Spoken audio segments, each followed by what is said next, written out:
Hello, આજે આપણે easy ટ્રીકમાં આપણે ગાજરનો હલવો બનાવીશું. તો આપણે ગાજરને ધોઈ અને એને ક્રશ કરી લીધા છે મિક્સર ગ્રાઇન્ડરમાં, અને તેમાં થોડું દૂધ ઉમેરીને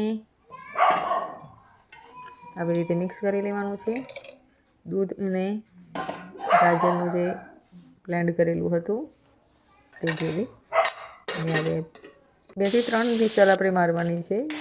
ને જોઈ શકો છો તમે, આપણે પેનમાં કાઢી લીધું છે. તેમાં થોડી ખાંડ ઉમેરીશું અને તેને આવી રીતે બબલ થાય ત્યાં સુધી પકાવતા રહીશું, જ્યાં સુધી તેમાં પાણીનો ભાગ ના નીકળે ત્યાં સુધી. અને અધકચરા બદામના ટુકડા કરી લીધા છે, અને અંદર લગભગ તમે જોઈ શકો છો કે ઇલાયચીનો ભૂકો પણ છે. તો ઇલાયચી અને બદામ આપણે તેમાં મિક્સ કરી દેવાના છે, અને આવી રીતે હલાવતા રહેવાનું. અને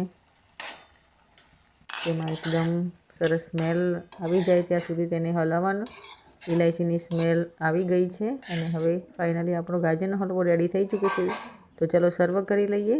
તો તમે જોઈ શકો છો કે ગાજરનો હલવો એકદમ ઇઝી ટ્રીકથી આપણે રેડી કરી દીધો છે. જો તમને પણ આ ટ્રીક પસંદ આવી હોય તો લાઇક, શેર, કમેન્ટ જરૂરથી કરજો.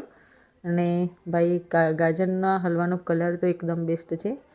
તો તમે પણ તમારો રિવ્યૂ જરૂરથી આપજો. અને શિયાળાને સ્પેશિયલ ગાજરનો હલવો, જો ગાજર ના ભાવતા હોય તો આ રીતે હલવો બનાવી પણ તમે ખાઈ શકો છો, કેમ કે એકદમ આપણા માટે, આપણી આંખો માટે બેનિફિટ છે. તો રેડી છે ગાજરનો હલવો.